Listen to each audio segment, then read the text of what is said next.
Մարտի 14-ն է, մոտ 1 ժամ առաջ ներքին գործի նախարարության փրկարարության Գեղարքունիքի փրկարարական վարչության ջրասուզակը հատուկ փրկարարական ջոկատի ջրասուզակը Վահե Մելքոնյանը այսօր առավոտվանից սկսել էին ահա Հրազդան քաղաքում հայտնի Ծովինար ջրամբարում 3 օր, այսօր արդեն 4-րդ օրն է որոնվող կնոջ մարմնի հայտնաբերման աշխատանքները եւ ահա այստեղ են հայտնաբերել կնոջ գլխարկը, իսկ գլխարկի հայտնաբերման վայրից մոտ 300-ից 400 մետր հեռավորության վրա 1.5 մետր խորության մեջ այսօր ջրասուզակը հայտնաբերեց ջրայեղձ եղած կնոջ մարմինը, տեղում աշխատում էին նաեւ փրկարարծառայության Կոտայքի մարզային փրկարարական վարչության Հրազդանի հրշեջ փրկարարական ջոկատի փրկարարները, որոնց աշխատանքները ղեկավարում էր մարզային փրկարարական վարչության պետ Սեթրակյանը,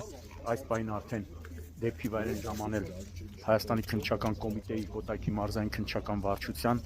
քննիչները վարչության պետ Հովհաննես Չալաբյանի, վարչության պետի տեղակալ Աշոտ Մելքումյանի գլխավորությամբ սպասում են արդեն իրավապահները դատաբժշկի ժամանմանը եւ վայ մոտ 1.5 մետր խորություն տեսանելիությունը վատ է, չէ՞։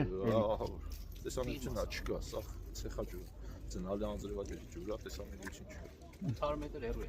800 մետր։ Այսինքն պարզավ մոտ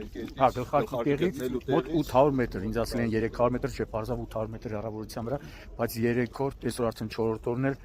շարունակվում էր որոնական աշխատանքները, որին ներգրաված էին նաև ջրայեղձ եղած կնոջ հարազատները, բարեկամները, հարազատների ընկերները, ոստիկանության Հրազդանի բաժնի ծառայողները, բարեկային ծառայության Կոտայքի մարզի գումարտակի բարեկները, անգամ Սևանի փրկարարական վարչությունից էին եկել Գեղարքունիքի մարզի, ցավոք մի կողմից ասում ես լավ է հայտնաբերվել է կնոջ մարմինը, բայց լավ կլիներ, որ նման դեպք տեղի չունենար։ Իդեպ ջրայեղձ եղած կնոջ մասին հետաքրքրվել են բոլորը, դրական են ներկայացնում թե նրան, թե ընտանիքի անդամներին,